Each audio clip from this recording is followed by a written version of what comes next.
आपको मालूम है कि मिस्र में तकरीबन 2600 कबल मसीह से मुर्दा जिस्मों को हनूत करके मम्मी बनाने का रिवाज शुरू हुआ। लेकिन आज जिस मजहबी रिवाज के बारे में हम आपको बताएंगे उसका कोई ताल्लुक मिस्र से है और ना ही मुर्दों को मम्मी बनाने से, बल्कि इस मजहबी रिवाज के मुताबिक मजहब के पैरोकार खुद को ऐसे प्रोसेस का हिस्सा बनाते हैं जिसके मुकम्मल होने पर यानी जान निकलने के बाद वो मम्मी में तब्दील हो जाते हैं।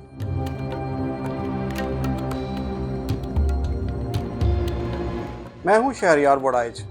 आज हम इस वीडियो में जिस्म को हनूत करके खुद को मम्मी बनाने के बारे में आपको आगाह करेंगे, लेकिन सरसरी सी नज़र हनूत करने के उस अमल पर डालते हैं जो मिस्रियों ने शुरू किया।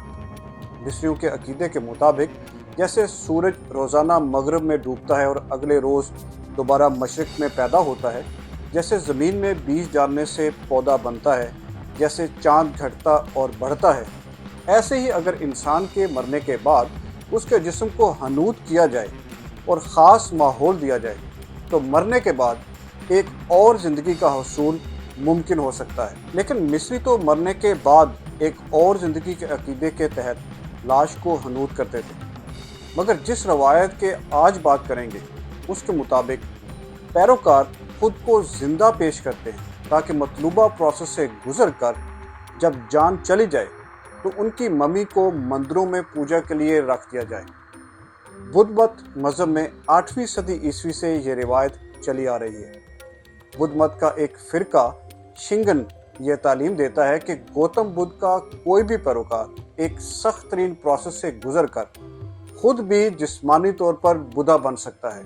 मम्मी बनने के इस अमल को सुकोशिन जुबुत्सु कहते हैं। इस मजहबी रवायत को कायम करने वाले बुद्ध मत फ़िरके शिंगन के बानी कुकाई ने खुद को 835 ईस्वी में सबसे पहले इस अमल के ज़रिए मम्मी में तब्दील किया, जिसके बाद उनकी मम्मी जापान के टेम्पल कोयासेन में रखी गई, जहां मंक्स के मुताबिक उनकी रूह आज भी जिंदा है, बल्कि मंक्स रोज़ाना उनके लिए खाना भी टेम्पल के अंदर रखते हैं। सुकुशिन जुबुत्सु का ये अमल बहुत ही सख्त है, बल्कि अनगिनत मंक्स तो आखिरी स्टेज तक पहुंचने से पहले ही जाँ भाग हो जाते हैं।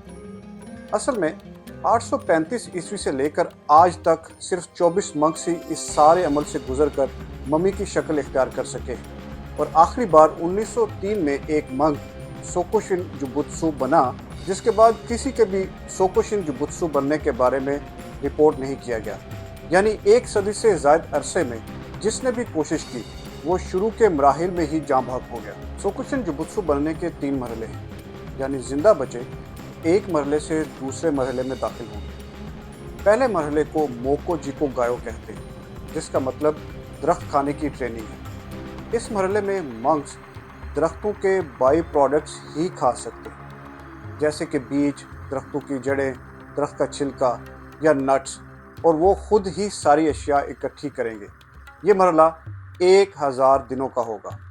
1000 दिन पूरे होने के बाद अगर मंक जिंदा बच गया तो वो दूसरे मरहले में दाखिल होगा। ये मरहला पहले से कहीं ज़्यादा मुश्किल है। इस मरहले को नोयोजो कहते हैं, जिसका मतलब डीप मेडिटेशन या गहरा मुराकबा है। इस मरहले में मंक 100 दिनों तक अकेले बैठकर गुजारा करते हैं और लगातार एक जहरीला कहवा पीता रहता है, जिससे गले और पेट में बहुत सख्त एलर्जिक रिएक्शन पैदा होता है, जो जिस्म के अंदर इंतहाई सख्त खारिश भी पैदा करता है, लेकिन जिस्म के अंदर तो खारिश करना मुमकिन नहीं। जहरीला कहवा पीने से सख्त पेट खराब होता है और बहुत ज़्यादा वॉमिटिंग होती है। अगर कोई मंक ये 100 दिन गुजारने में कामयाब हो जाए, जो कि अनगिनत आज तक नहीं कर पाए, तो फिर तीसरा और आखिरी मरहला शुरू होता है। इस मरहले में एक पाइन बॉक्स होता है, जिसमें मंक्स को अपना आप समेट कर लोटस पोज में बैठना होता है। मंक जब इस डब्बे में बैठ जाता है तो उसको ऊपर से बंद कर दिया जाता है। इस बॉक्स में कोई खिड़की या सुराख नहीं, सिवाय उसके ढक्कन के, जिसमें से एक बांस को अंदर घुसाया जाता है जहां से वो मंक सांस ले सके।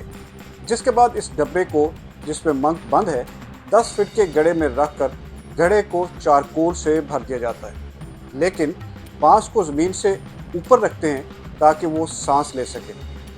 पहला मरला जो प्री ईटिंग ट्रेनिंग है वो मंक को बिल्कुल श्रिंक कर देता है, यानी बहुत ज़्यादा दुबला।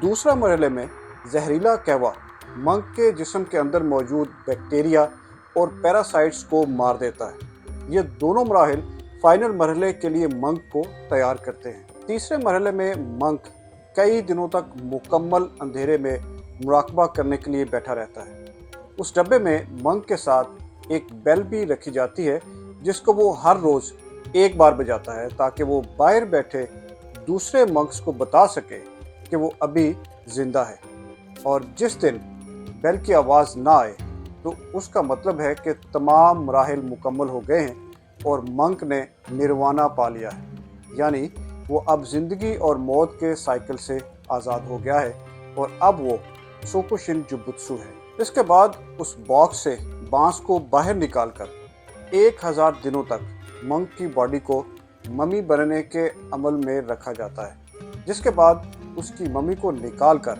टेंपल में सजा दिया जाता है। जापान ने 19वीं सदी में इस पर पाबंदी आयद की थी, लेकिन ये रिचुअल आज भी दुनिया के मुख्तलिफ हिस्सों में किया जा रहा है।